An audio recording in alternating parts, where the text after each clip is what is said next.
అయితే లేటెస్ట్ నవల వచ్చినది ఎందుకే నీకు ఇంత తొందర.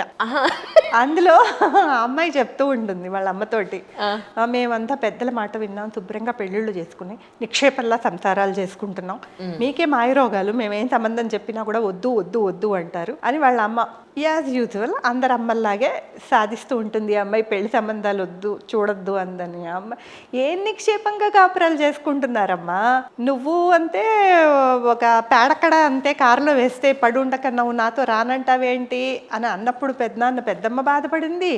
నువ్వు మీ నాన్న నిన్ను చీటికి మాటికి నీకేం తెలియదు నోరు మూసుక అంటే బాధపడతావు. నువ్వు పెళ్ళైన 3వ రోజే నీ వైలను అటక మీద పడేస్తే నువ్వు ఊరుకున్నావు, నీ సంగీతాన్ని నువ్వేమీ కొనసాగించలేదు.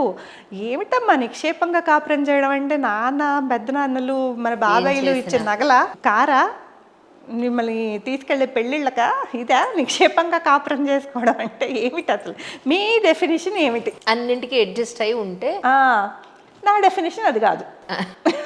సింపుల్.